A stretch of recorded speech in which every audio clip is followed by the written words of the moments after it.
నిన్న రాష్ట్ర ఉప ముఖ్యమంత్రి గౌరవనీయులు బట్టి విక్రమార్క గారు అప్పుల విషయంలో అబద్ధాలను అర్ధ సత్యాలను చెప్పి మసిబూసి మారేడికాయ చేసే ప్రయత్నం చేశారు. బట్టి గారు చాలా సీనియర్ నాయకులు, ఆర్థిక మంత్రి, ఉప ముఖ్యమంత్రి. ఆయనకు వాస్తవాలు తెలియవని నేనైతే అనుకోవడం లేదు. కానీ తెలిసినా ఈ రాష్ట్ర ప్రజల్ని తప్పుదో పట్టించాలని, తాము చేసిన 6 గ్యారెంటీల నుంచి తప్పించుకోవడానికి ఒక పథకం ప్రకారంగా లేని అప్పులను ఉన్నట్టుగా చూపి ఒక గోబల్స్ ప్రచారానికి పాల్పడతా ఉన్నారు. సరే, జూపల్లి గారి సంగతి నిన్న మొన్న మీరే చూసిండ్రు. సవాల్ విసిరిండు, తోక ముడిచిండు, ఆయన పని అయిపోయింది. సరే, ఇదేదో ఈయన మళ్ళా డ్యామేజ్ కంట్రోల్ చేయాలని ఈయన గారు రంగంలో దిగినట్టుగా మనకు స్పష్టంగా అర్థమవుతుంది. సరే, వాళ్ళది చూస్తేనేమో పూటకో మాట, అసెంబ్లీలో ఒక మాట, పబ్లిక్ మీటింగ్లో ఒక మాట, ప్రెస్ మీట్లో ఒక మాట. ఇది కాంగ్రెస్ స్టైల్. బట్ బీఆర్ఎస్ది ఎప్పుడు ఒకటే మాట. మేము అసెంబ్లీలో అదే చెప్పాం, పబ్లిక్ మీటింగ్లో అదే చెప్పాం, ప్రెస్ మీట్లో కూడా అదే చెప్తున్నాం. మా స్టాండ్ ఎక్కడ కూడా మారినటువంటిది లేదు. ఈరోజు మళ్ళీ ఒక్కసారి బట్టి గారికి, రాష్ట్ర క్యాబినెట్కు, రాష్ట్ర ప్రజలందరికీ కూడా స్పష్టంగా ఆధారాలతో సహా, నేను ఏది కూడా ఉట్టిగా మాట్లాడను. ఇది Telangana budget at a gallons, this is the CAG report, this is Telangana socio economic survey, ఇది రాష్ట్ర ప్రభుత్వం అసెంబ్లీలో ప్రవేశపెట్టిన వైట్ పేపర్ ఆన్ అప్పులు, అన్ని డాక్యుమెంట్ల ఆధారంగా. ఇది నిన్న బట్టి గారు ప్రెస్ మీట్లో పెట్టిన పేపర్. వీటి ఆధారంగానే మాట్లాడితే తప్ప నేను కొత్త లెక్కలు చెప్పను, సొంత లెక్కలు అసలు చెప్పను. సరే, అసలు ఎందుకు ఈ కాంగ్రెస్ ప్రభుత్వము, బట్టి గారు ఈ తప్పుడు ప్రచారం చేస్తున్నారు? అసలు దీని వెనుక ఉన్న కథ ఏంది?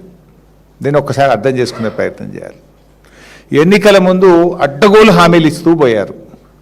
అడ్డగోలు హామీలు ఇస్తుంటే కొంతమంది విద్యార్థులు ఒక మీటింగ్లో బట్టి గారిని అడిగారు, బట్టి గారు మీరు ఇంతగానో హామీలు ఇస్తున్నారు, ఇవి నిజంగా ఆచరణ సాధ్యమా? మీరు చెప్పిన హామీలన్నీ అమలు చేయాలంటే 3 అంతల బడ్జెట్ కావాలి, how will you do it అని అడిగితే ఆయన గారు ఏమన్నాడంటే, 100 ఏండ్ల చరిత్ర కలిగిన కాంగ్రెస్ పార్టీ, డబ్బులు ఎలా సమకూర్చాలో మాకు తెలుసు, గ్యారంటీలు ఎలా అమలు చేయాలో మాకు అపారమైన అనుభవం ఉంది అన్నాడు. కుర్చీలో కూర్చున్నాక అవి సాధ్యం కాదు అనేది అర్థమైంది. అప్పుడు తెలుసు, ఇప్పుడు తెలుసు. కానీ ఇప్పుడు ఏం చేయాలి? ప్రజల దృష్టి మరల్చాలి. ఎందుకు అమలు చేయలేకపోతున్నారని ప్రజలు నిలదీస్తారు కనుక బీఆర్ఎస్ మీద ఏదో బురదజల్లో లేని అప్పులను ఉన్నట్టుగా చూపించి తప్పించుకోనేటువంటి ఒక ప్రయత్నం. అయితే బట్టి గారు ఆ రోజు ఏమన్నారో ఒక్కసారి చూద్దాం. మీరు రాష్ట్ర ప్రజల కోసం రకరకాల హామీలు ఇచ్చారు, కానీ ఆ హామీలు నెరవేర్చడానికి అయ్యే ఖర్చు ఇప్పుడు రాష్ట్ర ఆదాయం కన్నా 3 ఉంది. అది రాష్ట్ర లైబిలిటీస్ మీద, రాష్ట్ర అప్పు మీద భారం పడుతుంది. అంటే ఏ యువత కోసం మీరు ఇన్ని హామీలు ఇచ్చారో చివరికి వారి మీదే భారం పడుతుంది కదా. మీరు దీన్ని ఎలా సాల్వ్ చేద్దాం అనుకుంటున్నారు? ముందు ప్రజలకు మేలు చేయాలనేటువంటి సంకల్పం చాలా ముఖ్యమైనది. 2 ఆదాయాలను సమకూర్చుకోవటంలో అపారమైనటువంటి అనుభవం ఉన్నటువంటి కాంగ్రెస్ పార్టీకి ఇది పెద్ద సమస్య కాదు. ఈయన అడుగుతున్న బట్టి గారిని సూటిగా, ఏమైంది మీ అపారమైన అనుభవం అంతా ఆడికిపోయింది? మరి ఎందుకు 6 గ్యారెంటీలు అమలవుతలేవు? ఎందుకు అప్పులు అని కుంటి సాకులు, సొల్లు పురాణం మాట్లాడుతున్నారు? ఇన్ఫ్యాక్ట్ కేసీఆర్ గారు ముఖ్యమంత్రిగా ఉన్నప్పుడు ఎకానమీ స్లో డౌన్ అయింది పెద్ద నోట్ల రద్దుతోని. 2 సంవత్సరాలు కరోనా వచ్చింది. కానీ ఎన్నడూ కేసీఆర్ గారు నా రాష్ట్రం దివాలా తీసిందనో, నా రాష్ట్రం నేను అమలు చేయలేకపోతున్నాను ఏ ఒక్కరోజు మాట్లాడలేదు. ఎన్నికల్లో హామీ ఇవ్వకపోయినా, కరోనా వచ్చినా ప్రతి సంవత్సరం ప్రతి పంటకు క్రమం తప్పకుండా రైతు బంధు ఇచ్చిండ్రు కేసీఆర్, కళ్యాణ లక్ష్మి ఇచ్చిండ్రు, కేసీఆర్ కిట్ ఇచ్చిండ్రు, 200 పెన్షన్ 2000 చేస్తా అంటే ప్రభుత్వం వచ్చిన మొదటి నెలలోనే 2000 రూపాయలు పెన్షన్ చేసి కేసీఆర్ గారు ఇచ్చిండ్రు. కేసీఆర్ గారు ఎప్పుడు కూడా ఇట్లా అప్పులనో, కరోనానో, పెద్ద నోట్ల రద్దనో మీలాగా కుంటి సాకులు బీఆర్ఎస్ ప్రభుత్వం ఎన్నడూ చెప్పలేదు. మీకు చేతగాక, పరిపాలన రాక మీ ముఖ్యమంత్రి ఏమో చెప్పులు ఎత్తుకపోయేటోళ్ళు లెక్క చూస్తున్నారని మీ ముఖ్యమంత్రి, అప్పులని నువ్వు, మీరందరూ కలిసి మీ అసమర్థత, మీ చేతగాని ప్రభుత్వం అని, మీకు దక్షత లేదు అని ఇవాళ మీకు మీరే చెప్పుకుంటా ఉన్నారు. నిజాయితీగా ఉంటే నేనేమంటున్నా అంటే, మీకు నిజాయితీ ఉంటే ఈ సమస్య వచ్చేదే కాదు. ఎన్నికల సమయంలోనేమో అన్నీ చేస్తాము, తప్పకుండా చేస్తాం, ప్రజలు నమ్ముతలేరని బాండ్ పేపర్లు పంచారు. మీ బాండ్ పేపర్లను కూడా నమ్ముతారో నమ్మరో అని సోనియా గాంధీ, రాహుల్ గాంధీ, ప్రియాంక గాంధీలతో చెప్పించి నమ్మించి ఇగో ఇవి గ్యారంటీ కార్డులు. ఆ రోజు ప్రజలు నమ్మరని ఒక దిక్కు బట్టి ఇంకొక దిక్కు రేవంత్ రెడ్డి సంతకాలు పెట్టి గ్యారంటీ కార్డులు పంచి డ్రామాలాడి ఇవాళనేమో అప్పులు అని సొల్లు పురాణం, లేని అప్పులు ఉన్నట్టు చూపిస్తూ కుంటి సాకులు చెప్తూ డైవర్షన్ డ్రామాలకు మీరు పాల్పడతా ఉన్నారు. మీ అపారమైన అనుభవం మీకు ఉపయోగపడ్డది. ఎక్కడ ఉపయోగపడ్డది అంటే కమిషన్లు దండుకోవడంలో ఉపయోగపడుతుంది. బట్టి గారు, సింగరేణి స్కాము, విద్యుత్ స్కాము, హ్యామ్ టెండర్ల స్కాము, గురుకుల టెండర్ల స్కాము, ఇసుక స్కాము, ఒక్కటా మీ స్కాములు, హిల్ట్ పాలసీ స్కాము. అంటే మీ అపారమైన అనుభవం అంతా కూడా ప్రజలకు గ్యారంటీలు అమలు చేయడానికో, రాష్ట్ర ఆదాయాన్ని పెంచడంలో కాదు, పూటకో స్కామ్ చేయడంలో మీకు మిమ్మల్ని మించిన వాళ్ళు ఎవరు లేరు. అందుకు మాత్రం మీకు ఉపయోగపడతా ఉంది. ఇక అప్పుల విషయానికి వద్దాం. నిన్న హడావిడిగా బట్టి గారు వచ్చి డ్యామేజ్ కంట్రోల్ మళ్ళీ గొంతు పెద్దగా చేసి ఏదో గట్టిగా బిగ్గరగా, అంటే నేను ఒక్కటి అంటున్నా బట్టి గారు, రంకెలు వేసినంత మాత్రాన అంకెలు మారవు. అంకెల్ ఈజ్ ఆల్వేస్ స్టాండర్డ్. ఈ అంకెలకు బడ్జెట్ ఉంది, ఒక కాగ్ ఉంది, సోషో ఎకనామిక్ సర్వే ఉంది, బడ్జెట్ లెక్కలు ఉన్నాయి. These are all public domain. మీరు కోపానికి వచ్చుడో, ఆగ్రహంగా మాట్లాడుతానో, ఊగిపోతానో లెక్కలు మారుతాయా? మారవు కదా. మీరు ఫైనాన్స్ మినిస్టర్ అయ్యి ఉండి ఒక బాధ్యతాయుతమైన రాజ్యాంగబద్ధమైన పదవిలో ఉండి కూడా తప్పులు మాట్లాడొచ్చునా, అబద్ధాలు మాట్లాడొచ్చునా నేను అడుగుతా ఉన్నా. నేను లేనిదేమీ చెప్పట్లేదు. డాక్యుమెంట్లు అన్నీ చూపించి సాక్ష్యాధారాలతో సహానే ఇది అసెంబ్లీలో మాట్లాడినా, మళ్ళీ ఈరోజు కూడా మాట్లాడుతున్నాను. బట్టి గారు నిన్న మీడియా సాక్షిగా ఒక డాక్యుమెంట్ చూపించారు. ఇది బట్టి గారు పెట్టిన డాక్యుమెంట్. ఈ డాక్యుమెంట్ నుంచి ముందు మాట్లాడతా. 1 by 1 I will show all the documents.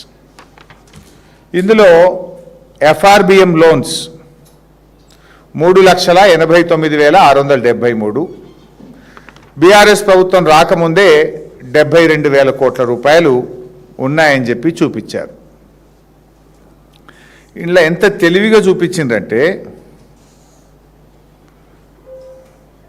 ఈ 3,89,000లో కాంగ్రెస్ ప్రభుత్వం ఏర్పడ్డ తర్వాత, అంటే డిసెంబర్ 7 నుంచి మార్చి 31, 2024 దాకా తీసుకున్న అప్పులు కూడా ఇలా చూపించేసారు. డిసెంబర్ 7కు కాంగ్రెస్ ప్రభుత్వం మార్చి 23న ఏర్పడ్డది.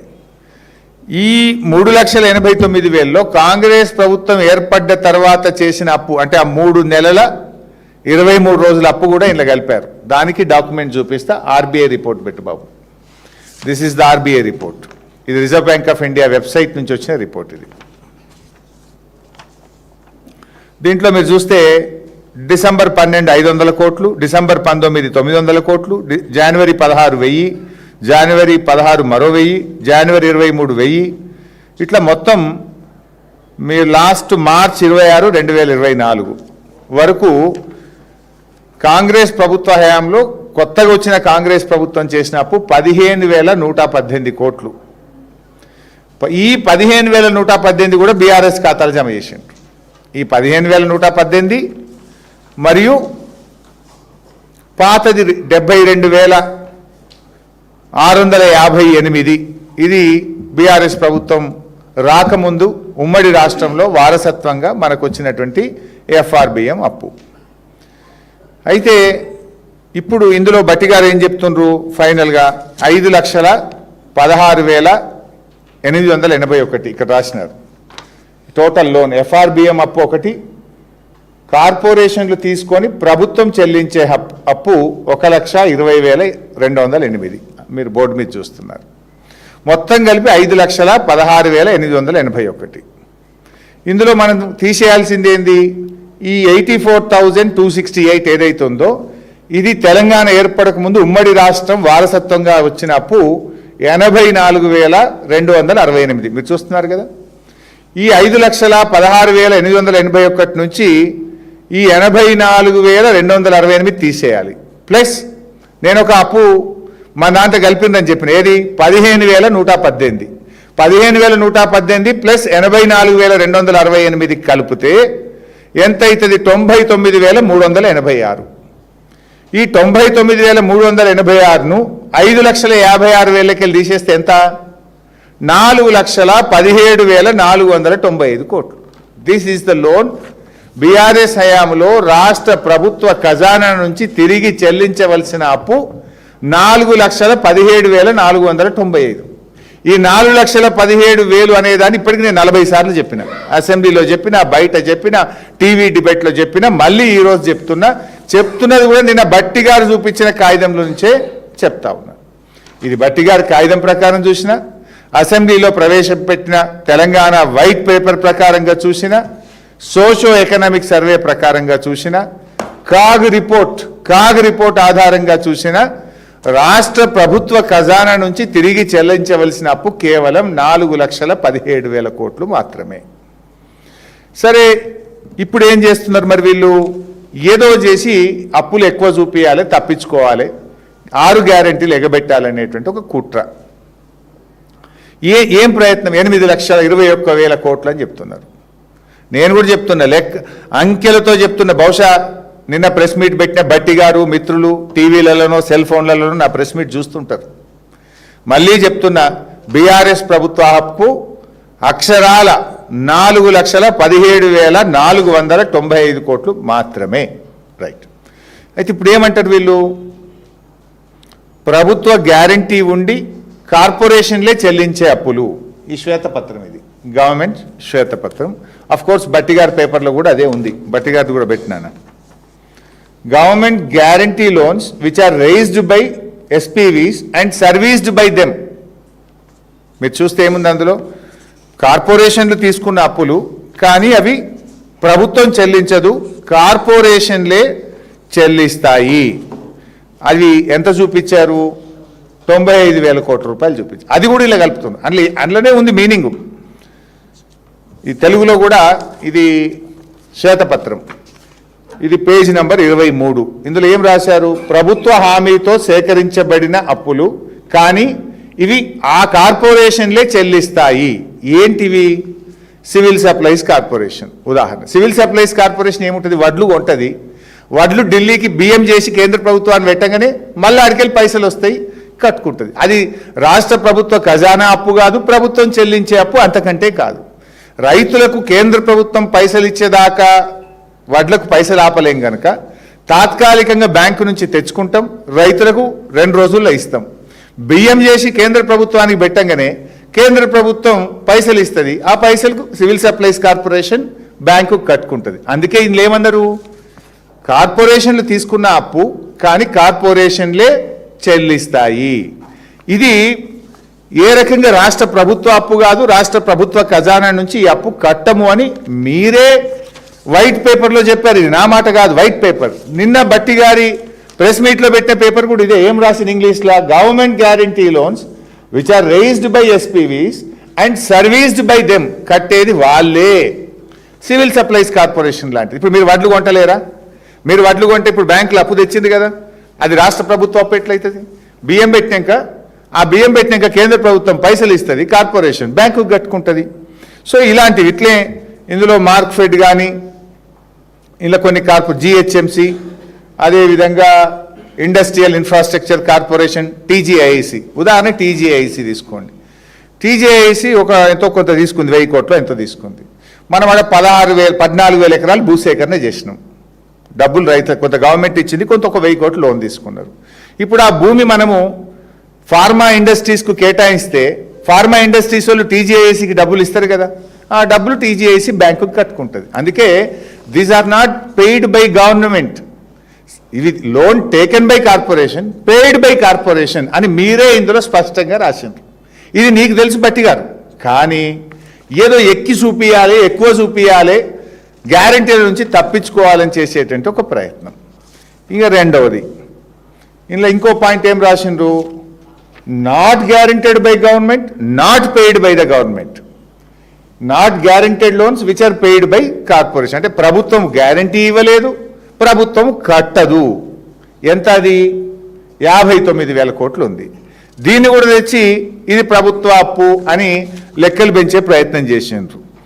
ఇవి ఏంటి?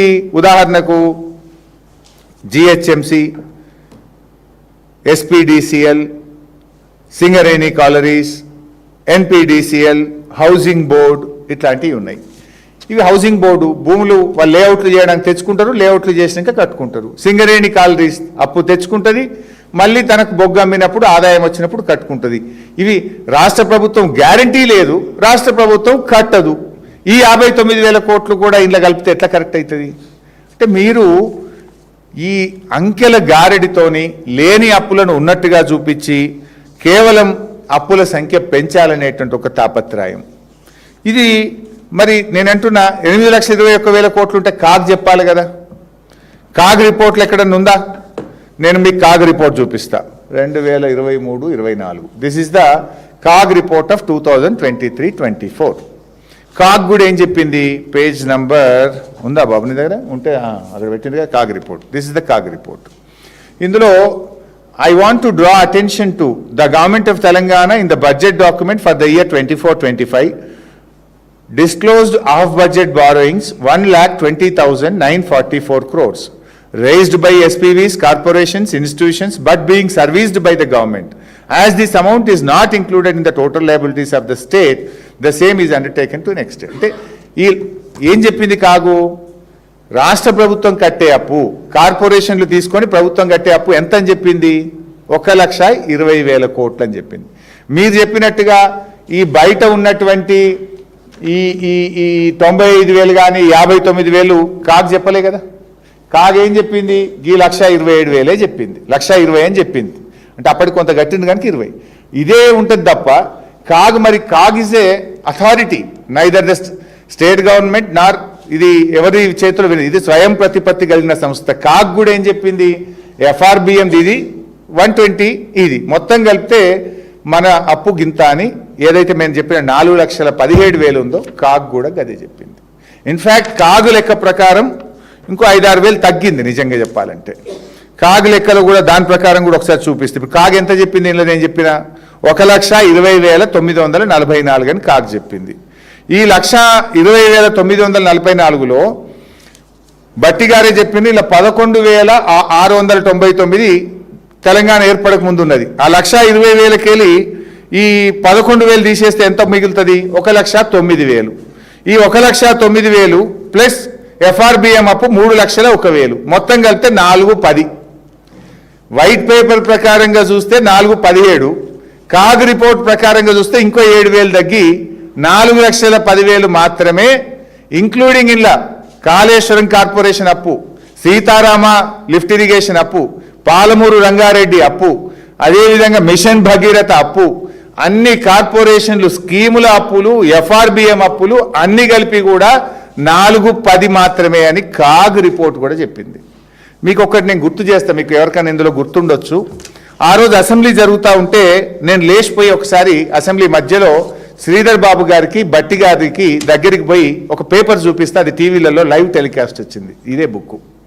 ఆ రోజు మీరు అప్పులు అంటే ఒక కాగ్ రిపోర్టే స్పష్టంగా చెప్పింది, ఆయన చూసుకో 4,10 మా అప్పు అని కాగ్ రిపోర్ట్ బుక్ అదే రోజు అసెంబ్లీలో టేబుల్ చేసిండ్రు.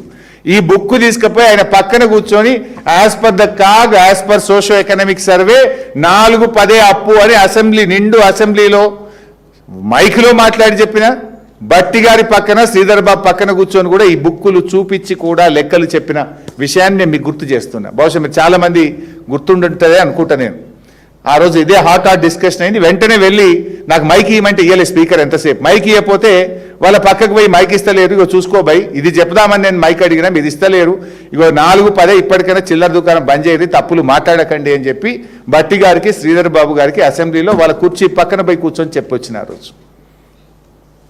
నా కాగ్ ప్రకారం చెప్పిన వైట్ పేపర్ ప్రకారం 4,17, కాగ్ ప్రకారం 4,10. ఇకపోతే నేను అసెంబ్లీలో కూడా చెప్పిన ఈ విషయం.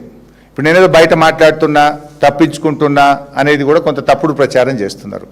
ఇది నిండు అసెంబ్లీలో స్పష్టంగా ఇవాళ ఏదో జూపల్లి సవాల్, బట్టి సవాల్, బట్టి గారు నిన్ను కూర్చోబెట్టే చెప్పిన బడ్జెట్ మీద చర్చ జరిగేటప్పుడు బట్టి గారిని కూర్చోబెట్టి ముఖ్యమంత్రి కూర్చున్నప్పుడు, బట్టి కూర్చున్నప్పుడు మొత్తం క్యాబినెట్, కాంగ్రెస్ ఎమ్మెల్యేల సాక్షిగా, అసెంబ్లీ సాక్షిగా ఈ లెక్క 4-17 మాత్రమే.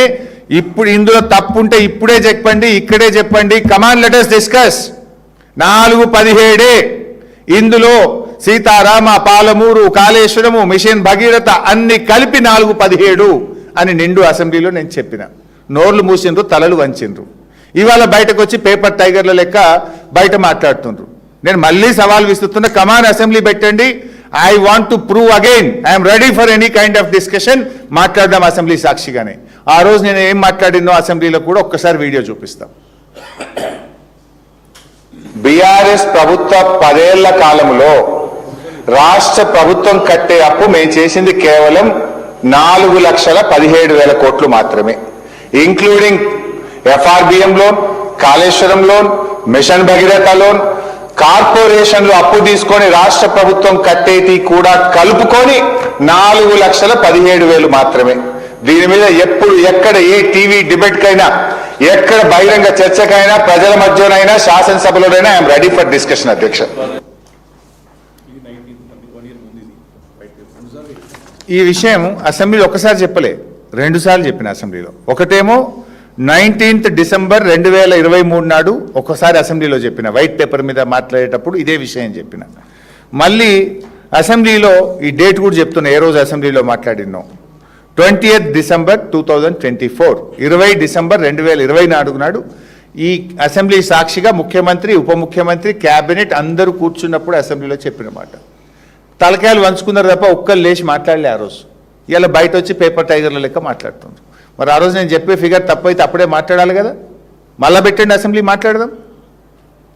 నేనేం మీ బుక్ పట్టుకొని మాట్లాడుతున్నా కదా, నీ ఆధారంగానే మాట్లాడుతున్నా కదా. This is the white paper you presented in the assembly. This is not my story. ఇక అసలు వీళ్ళు మాట్లాడే దాంట్లో ఈ అప్పుల విషయంలో ఇంకోటి కూడా చెప్దాము. ఒక లెక్క ఉన్నదే, వైట్ పేపర్లో ఎంత అప్పని చూపించిండ్రు, 6,17,000 ఎంతో చూపిండ్రు.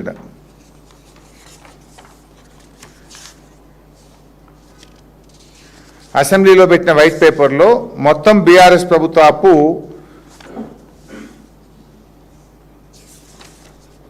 6,71,757 కోట్లని చూపించినారు.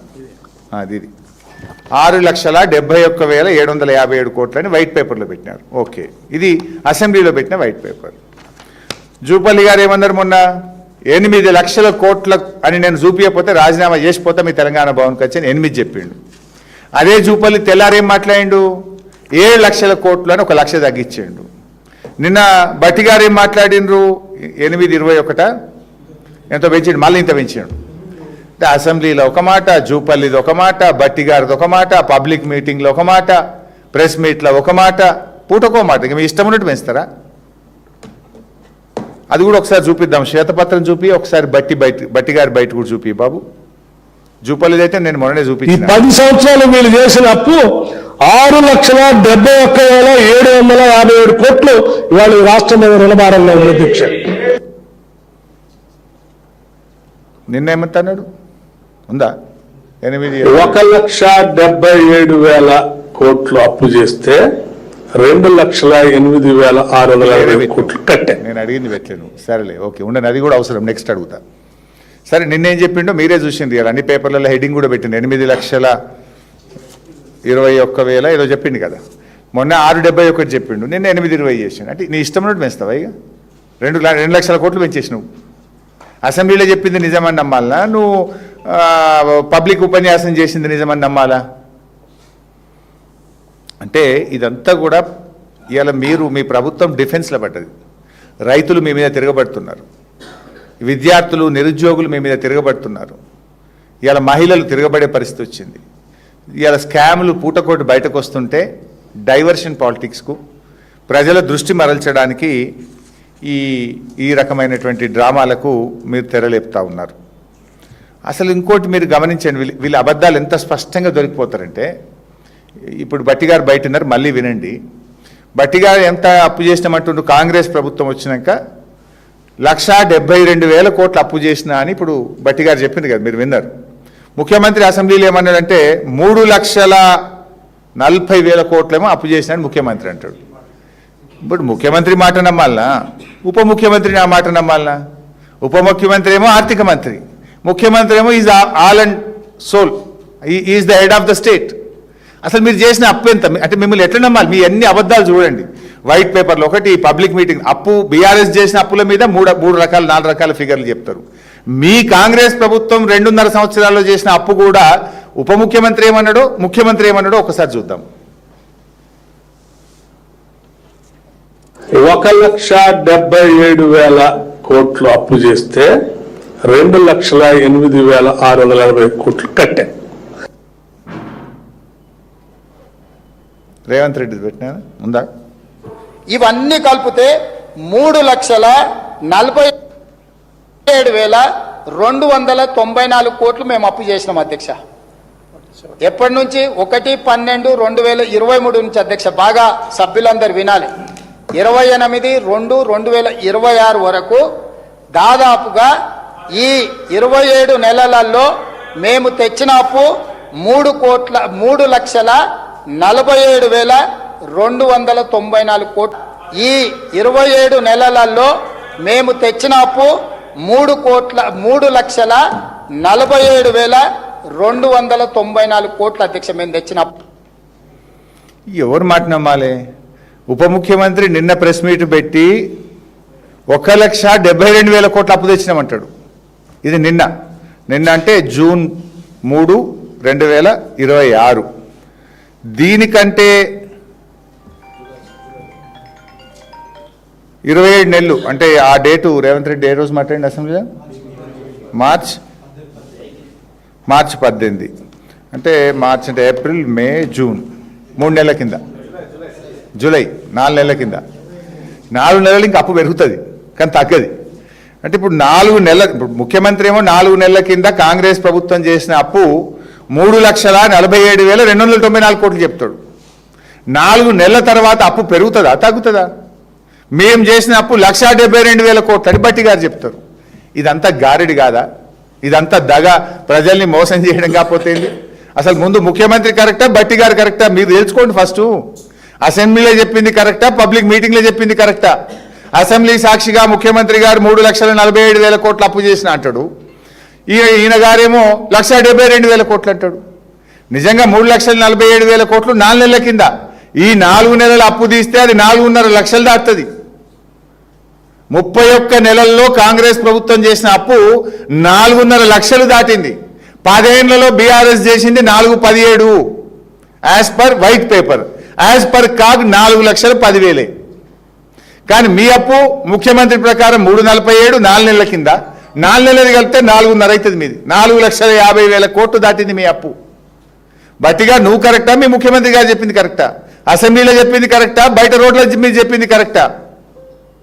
ఎందుకు ఈ అంకెల గారెడి? ఎందుకు ఈ ప్రజలతో మీరు ఈ తమాషాలు చేస్తూ ఉన్నారు?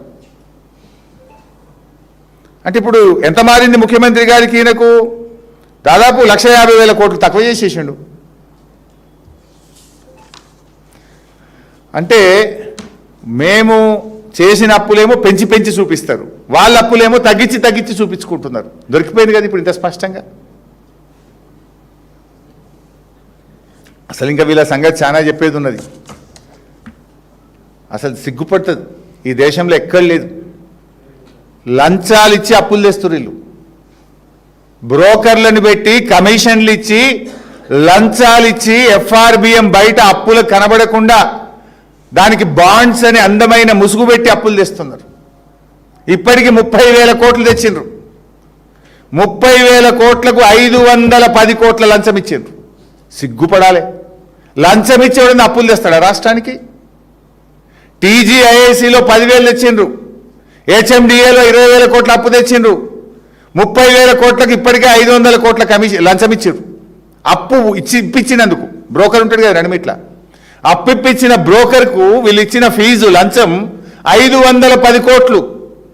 కమిషన్లు ఇచ్చి బ్రోకర్లకు లంచం ఇచ్చి అప్పులు తెస్తున్నారు ఈ తెలంగాణకు. మీరు చరిత్రలో ఎక్కడన్నా ఉందా? ఈ దేశంలో ఏ రాష్ట్రమన్నా చేస్తుందా? ఎప్పుడన్నా తెలంగాణ రాష్ట్ర చరిత్రలో లంచాలు ఇచ్చి బ్రోకర్లను పెట్టి బ్రోకర్ కమిషన్లు ఇచ్చి అప్పులు తెచ్చిన రాష్ట్రం ఉందా? సిగ్గుతో తలదించుకోవాలి రేవంత్ రెడ్డి గారు.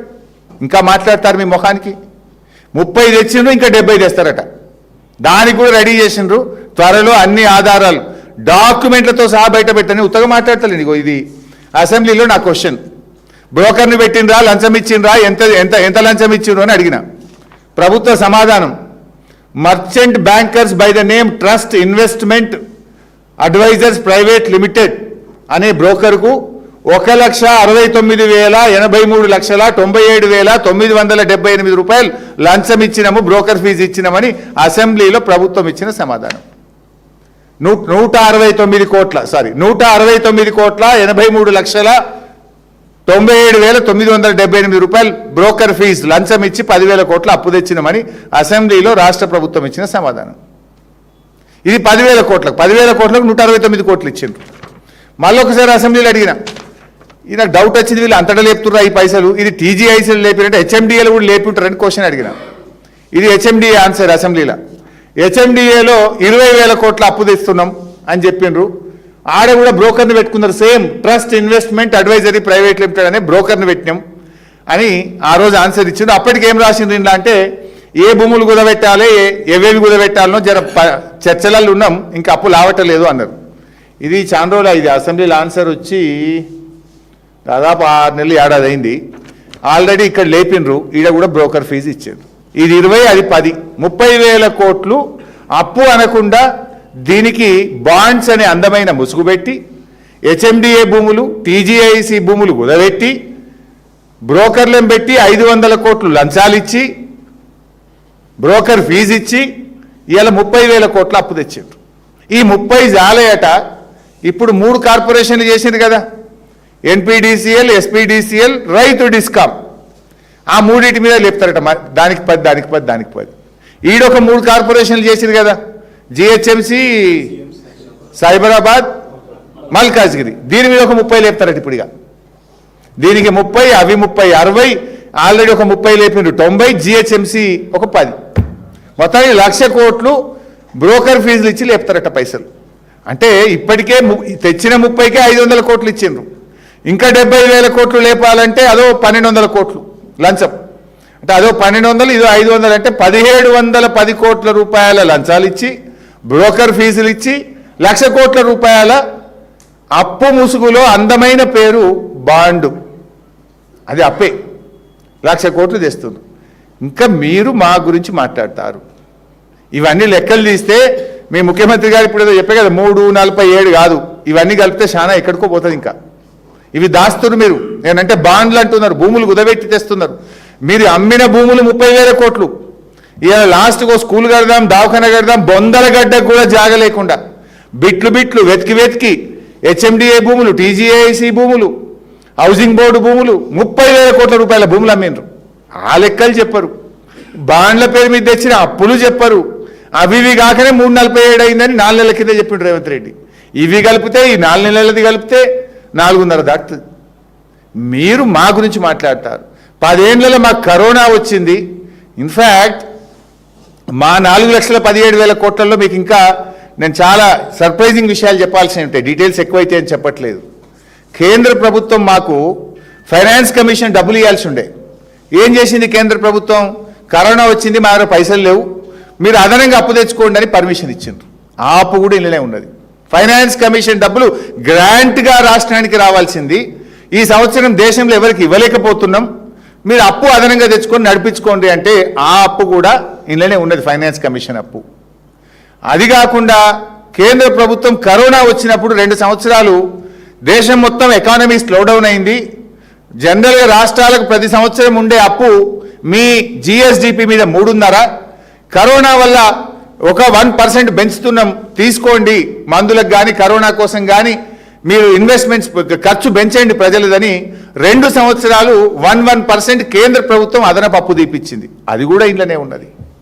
ఉదయ్ స్కీమ్ దేశం మొత్తం ఉదయ్ స్కీమ్ తెచ్చి డిస్కామ్ల అప్పులు రాష్ట్ర ప్రభుత్వమే భరించాలని అదొక 11,000 కోట్ల రూపాయలు కేంద్రం బలవంతంగా మన మీద రుద్దిన 11,000 కూడా ఈ 4-17లో ఉంది. ఈ 4-17లో ఉదయ్ స్కీమ్ కింద కేంద్ర ప్రభుత్వం డిస్కామ్ల అప్పు రాష్ట్రాల మీద వేసిన 11,000 ఉంది. ఫైనాన్స్ కమిషన్ది గ్రాంట్గా ఇవ్వాల్సింది ఇవ్వలేకపోతున్నాం, మీరే అప్పు తెచ్చుకొని నడిపించుకోండి అన్న 5-6 వేల కోట్లనే ఉన్నది. కరోనా వల్ల 1% అదనంగా పెంచిన అప్పు ఇంట్లోనే ఉన్నది. ఇంకోటి జిఎస్టీ పైసలు కూడా మనం జిఎస్టీలో చేరినాం కదా. ఒకవేళ మీ ఆదాయం ఇంతకంటే తగ్గితే కేంద్రం మనకి ఇవ్వాలి. అది కూడా డబ్బులు లేవని కేంద్రం ఏం చేసింది, 2 సంవత్సరాలు ఈ జిఎస్టీలో మీకు డబ్బులు వస్తలేవు, ఈసారి మాకు కూడా టైట్ ఉన్నది, మీ పైసలు అప్పు తెచ్చుకోండి, తర్వాత ఎప్పుడైనా రియంబర్స్ చేస్తామన్నారు. ఆ అప్పు కూడా ఇలానే ఉన్నది. జిఎస్టీ అప్పు, ఫైనాన్స్ కమిషన్ అప్పు, కరోనా అప్పు, ఉదయ్ స్కీమ్ అప్పు, ఇన్ని కలిపితే కూడా 4-17. ఒక ప్రత్యేక పరిస్థితులు. కరోనా ఇస్ ఏ ప్రత్యేక పరిస్థితి, ఉదయ్ స్కీమ్ ఒక ప్రత్యేకమైన పరిస్థితి, ఫైనాన్స్ కమిషన్ ఒక ప్రత్యేకమైన పరిస్థితి, జిఎస్టీ ఒక కొత్త స్కీమ్ ప్రత్యేకమైన పరిస్థితి. ఇన్ని కలిపితే Uday, GST, corona, finance commission, ఇన్ని కేంద్ర ప్రభుత్వం మన మెడ మీద కత్తిపెట్టి అదనంగా అప్పులు తీసుకునే పరిస్థితి కల్పిస్తే కూడా, అన్నీ కలిపితే కూడా 4-17 మాత్రమే. ఈ 4-17లో ఎఫ్ఆర్బిఎం అప్పు, కాళేశ్వరం అప్పు, సీతారామ అప్పు, మిషన్ భగీరథ అప్పు, పాలమూరు రంగారెడ్డి మీద చేసింది కూడా కలిపి, ఇన్ని కేంద్ర ప్రభుత్వం కలిపి 4-17. మీకేమున్నాయి? ఇప్పుడు ఏం కరోనా వచ్చిందా? మీకేమైనా కేంద్ర ప్రభుత్వం మెడ మీద కత్తిపెట్టి కొత్తగా ఏమైనా ఇచ్చిందా? మీకు ఏమిచ్చింది? మీకు మేము కనీసం 4-17 చేస్తే కూడా మేము 4,17,000 కోట్లలో ఇలా ఎంత ఆస్తి? మిషన్ భగీరథ రాష్ట్ర ప్రజలందరూ తాగుతున్నారు, మంచి సిస్టమ్ ఆస్తి ఇవాళ కల్పన జరిగి ఉన్నది. కాళేశ్వరం, పాలమూరు, సీతారామ పనులన్నీ జరిగి ఉన్నాయి. దేవాదుల, సమ్మక్క సాగర్, భక్తరామదాసు, అదేవిధంగా దేవాలయాలు, రైతు బంధుకు 72,000 కోట్లు, రైతు బీమాకు 7,000 కోట్లు, రుణమాఫీ 29,000 కోట్లు, ఉచిత కరెంటు 61,000 కోట్లు, గొర్రెల పంపిణీ 5,000 కోట్లు, ఆసరా పెన్షన్ 61,000 కోట్లు, 33 మెడికల్ కాలేజీలు, కలెక్టరేట్లు, అద్భుతమైనటువంటి సెక్రటరేటు, ఇట్లా మేము ఎన్నో ఆస్తుల కల్పన చేసినాం. పోలీస్ కమాండ్ కంట్రోల్ రూము, ఇవన్నీ మేం చేసినాం. మరి ముఖ్యమంత్రి 3,47,000 కోట్లు చేసినాడు. ఒక్కటి చూపిస్తారు ఏమన్నా? ఒక్కటి. కేసీఆర్ ఆనవాళ్ళు ఎక్కడ చూసినా కనబడతాయి. జిల్లాలో కలెక్టరేట్లు, ఎస్పీ బిల్డింగ్లు, మెడికల్ కాలేజీలు, రోడ్లు, సెక్రటరేటు ఎన్ని ఉన్నాయి? మీ హాస్పిటళ్ళు. మీరు చేసింది ఏమున్నది? ఇన్ఫ్యాక్ట్ ఇంకొక ఇంట్రెస్టింగ్ పాయింట్ కూడా చెప్పాలి, ఇవాళ రాష్ట్ర ప్రజలకు కూడా తెలవాల్సినటువంటి అవసరం ఉంది. అప్పులు పెరిగినాయి అంటున్నారు. సరే, మీరే ఇందాక లెక్క చూసిండ్రు. తెలంగాణ రాకముందున్న అప్పు 1,00,000 కోట్లు, 2 ఏవి? ఎఫ్ఆర్బిఎం మరియు కార్పొరేషన్ అప్పులు ప్రభుత్వం చెల్లించి రఫ్లీ ఒక 1000 అటు ఇటు ఉన్నట్టుంది, 1,00,000 కోట్లు. ఈరోజు ఎంత ఉంది? కాగు ప్రకారం 4-10, 4-17 వైట్ పేపర్ ప్రకారం. ఇందులో ఎన్ని ఉన్నాయి? Finance commission, GST, corona, Uday scheme, ఇవన్నీ కలిపితే కూడా 4-17, 4 అంతలు పెరిగింది. 1,00,000ది 4 లక్షలు అయింది. మరి రాష్ట్ర బడ్జెట్ ఆదాయం ఎంత పెరిగింది? 2014-15లో తెలంగాణ ప్రభుత్వం ఏర్పడ్డప్పుడు మన రాష్ట్ర స్వంత ఆదాయం ఎంత అంటే 51,000 కోట్లు. మేము దిగిపోయినప్పుడు, లాస్ట్ బడ్జెట్ నేనే పెట్టిన ఫైనాన్స్ మినిస్టర్గా, మనం దిగిపోయినప్పుడు రాష్ట్ర ఆదాయం 2,16,542 కోట్లు, మోర్ దాన్ 4 టైమ్స్ పెరిగింది, 400 టైమ్స్ పెరిగింది కదా. ఎక్కడ 51,000, ఎక్కడ 2,16,542. మరి ఇది ఎందుకో చెప్పవు బట్టి గారు, ఎందుకు దాస్తున్నావు? అప్పులలోనేమో లేని అప్పులు చూపించి 6 అంటావు, 7 అంటావు, 8 అంటావు, అందులో అన్నీ గారెడి చేస్తావు. అందులో ఇప్పుడు నేను చెప్పినటువంటి ఫైనాన్స్ కమిషన్ది కానీ, జిఎస్టీది కానీ, ఉదయ్ది కానీ, కరోనాది అదనపు భారం పడ్డదని అది చెప్పవు, దాచిపెడతావు. మరి ఆదాయం ఎంత పెరిగింది? ఆనాడు రాష్ట్రం ఏర్పడ్డప్పుడు 51,000 కోట్లు ఉంటే అద్భుతంగా కేసీఆర్ గారు పనిచేసి, బీఆర్ఎస్ ప్రభుత్వం చాలా మంచిగా పర్ఫామ్ చేసి దేశంలోని అన్ని రాష్ట్రాల కంటే స్వంత ఆదాయ వనరుల వృద్ధి రేటులో తెలంగాణ ఈజ్ నంబర్ 1. 51,000 crores నుంచి 2,16,542 crores తీసుకుపోయినాం. ఇంట్లో 2 కరోనా సంవత్సరాలు, 2 ఏళ్ళు డెఫిషిట్, డౌన్ఫాల్, ఆ 2 ఏళ్ళు దేశం మొత్తం తగ్గింది, ప్రపంచం మొత్తం ఆదాయం తగ్గింది, మనది కూడా తగ్గింది. 2 ఏళ్ల కరోనాలో కూడా మోర్ దాన్ 400 టైమ్స్ రాష్ట్ర సొంత ఆదాయ వనరులు పెంచినాం. దీని గురించి ఎందుకు చెప్పరు? 51,000 నుంచి 2,16,000 కోట్లకు పెంచినాం కదా, దీన్ని ఎందుకు దాస్తావు? జిఎస్డిపి రాష్ట్రం వచ్చినప్పుడు 4,74,000 కోట్లు ఉండే, మేము దిగిపోయేటప్పుడు 14.5 లక్షల కోట్లకు జిఎస్డిపి అంటే రాష్ట్రం యొక్క స్థూల ఉత్పత్తి పెంచినాం. దాని గురించి ఎందుకు మాట్లాడరు? పర్ క్యాపిటల్ ఇన్కమ్ రాష్ట్రం ఏర్పడ్డప్పుడు 1,24,000 ఉంటే మేము దిగిపోయేటప్పుడు దేశంలోనే నంబర్ 1 స్టేట్గా 3,47,000 రూపాయలకు పర్ క్యాపిటల్ ఇన్కమ్ పెరిగింది. ఇది రాష్ట్రం సాధించిన విజయం కాదా? జిఎస్డిపి కానీ, పర్ క్యాపిటల్ ఇన్కమ్ కానీ, సొంత ఆదాయ వనరుల వృద్ధి కానీ, ఆస్తుల కల్పన కానీ ఇవేవి నీకు పట్టవి? ఇవన్నీ ఎవరు చేసిండ్రు? Why are you hiding all this? నీ తప్పులను కప్పిపుచ్చుకోవడానికి నువ్వు 6 గ్యారెంటీల అమలులో వైఫల్యం చెంది ఇవాళ ప్రజల దృష్టి మరల్చడానికి ఇవన్నీ మాటలు చెప్తే ప్రజలు మీకంటే తెలివైన వాళ్ళు. కేసీఆర్ ఎప్పుడు చెప్పిండ్రా? కరోనా వచ్చినా రైతు బంధు ఆగొద్దన్నాడు, ఆగలే. కరోనా వచ్చినా 2,000 పెన్షన్ ఆగలే. కరోనా వస్తే ఇంకా ఉల్టా ఎక్కువ ఖర్చు పెట్టిండు కేసీఆర్ గారు. ప్రతి రేషన్ కార్డు మీద 10 కిలోల బియ్యం 2 ఏళ్ళు ఫ్రీగా ఇచ్చిండు కేసీఆర్ గారు. ఈ ప్రతి కార్డు మీద 1,500 రూపాయలు ఇచ్చింది కేసీఆర్ గారు. వలస కార్మికులకు రైళ్లు ఇచ్చి పైసలు ఇచ్చి వాళ్ళ సొంత రాష్ట్రాలకు పంపించింది కేసీఆర్ గారు. 100,000 కోట్లు ఖర్చు పెట్టి ప్రజలను కరోనా బారి నుంచి తప్పించడానికి ప్రభుత్వం కాపాడుకున్నది. ఆరోగ్యపరంగా కాపాడుకున్నాం, వాళ్ళని ఆర్థికంగా కాపాడుకున్నాం, ప్రజల జీవన ప్రమాణాలు పెంచినాం. మరి మీరేం చేస్తారు? మీరు వచ్చినాక అన్ని డౌనే. రాష్ట్ర ఆదాయ వృద్ధి తగ్గిపోయింది, రిజిస్ట్రేషన్ ఆదాయం తగ్గిపోయింది, రియల్ ఎస్టేట్ పడిపోయింది, విద్యలో వెనుకబడిపోయింది, వైద్యంలో వెనుకబడిపోయింది. What is that you have done?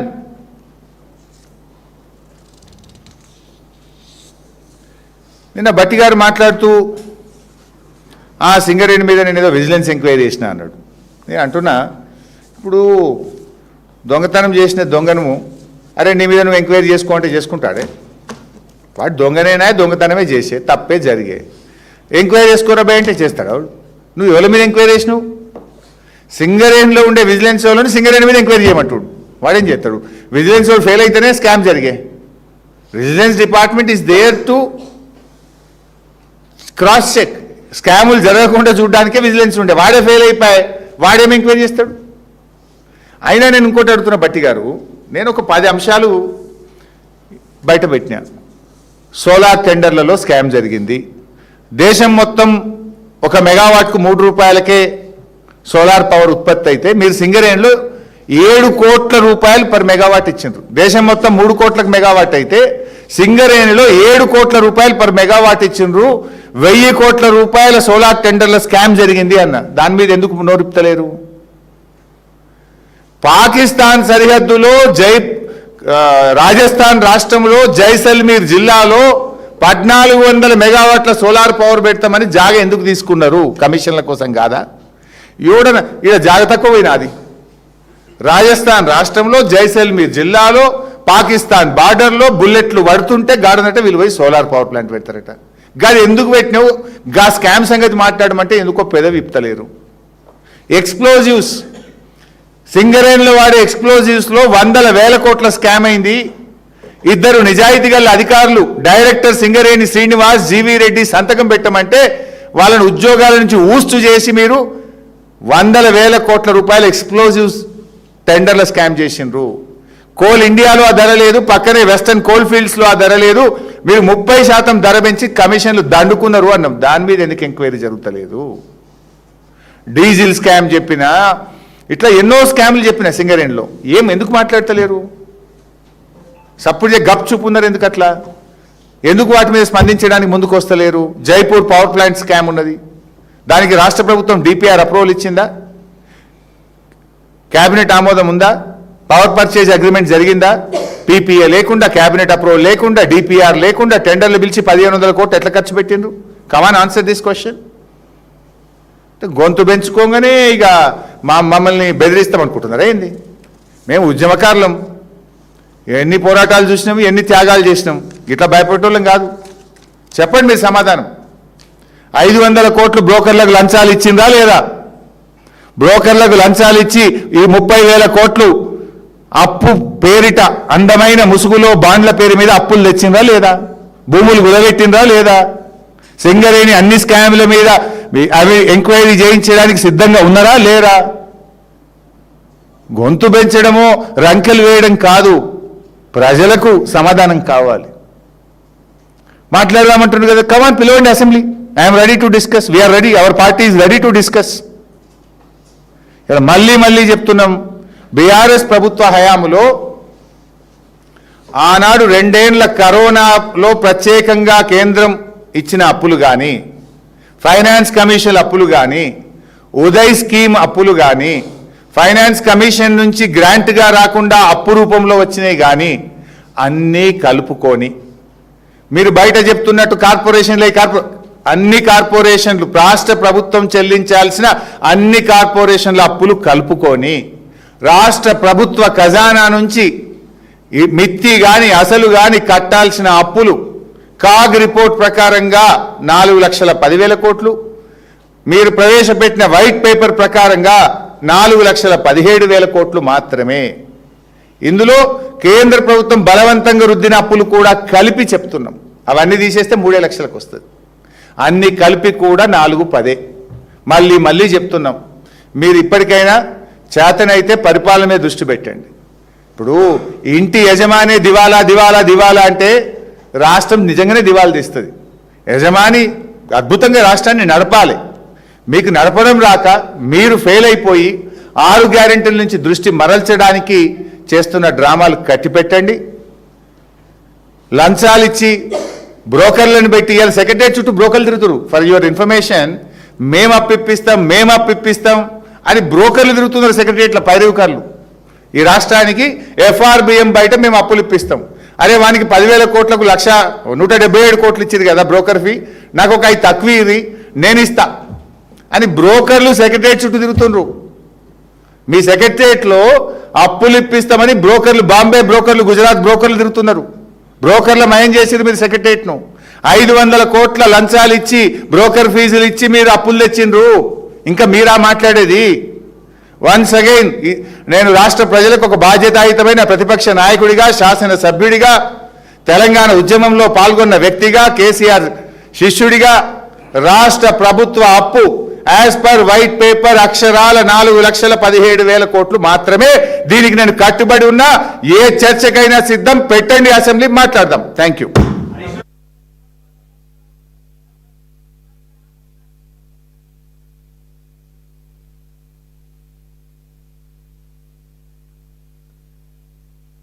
Bhatti గారు, మీరు ఆర్థిక మంత్రి, నేను ఆర్థిక మంత్రిని. Let us discuss. బేసిజాలు ఎందుకు నీకు? ఎవరైతే నీకెందుకు? నేనంటే ఎందుకంత భయం నీకు?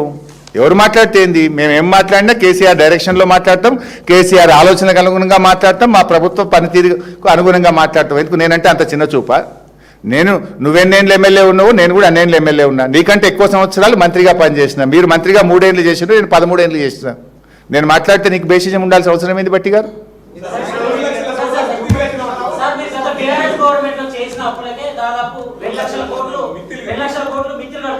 We are ready to discuss. By first you answer. Bhatti గారు 1,78,000 కోట్లు మేము అప్పు తెచ్చినామన్నాడు. ముఖ్యమంత్రి 3,47,000 కోట్లు అన్నారు. అసలు మీరు తెచ్చిన అప్పు ఎంత? నేను అడిగిన కదా, బ్రోకర్లను పెట్టి 500 కోట్ల అప్పు తెచ్చి 500 కోట్ల లంచం ఇచ్చి 30,000 కోట్ల అప్పు తెచ్చిందన్న. You answer that. We are ready. మీరు డిస్కషన్ పెట్టండి, అన్ని మాట్లాడడానికి నేను రెడీ ఉన్నా. Thank you. నిజంగానే మీరు చేసిన భారతదేశం ఇవాళ పెద్ద సంక్షోభంలోకి వచ్చింది. ఆ మాట మాట్లాడితే అది వేరే సబ్జెక్ట్, నాకు డైల్యూట్ అవుతుంది. ఇవాళ మాట్లాడను కానీ మొత్తం అసలు రూపాయి వాల్యూ ఎట్లా తగ్గింది, మన అప్పులు ఎట్లా పెరిగినాయి దేశం, అదంతా ఒక పెద్ద సబ్జెక్ట్, ఇంకో రోజు మాట్లాడతాం.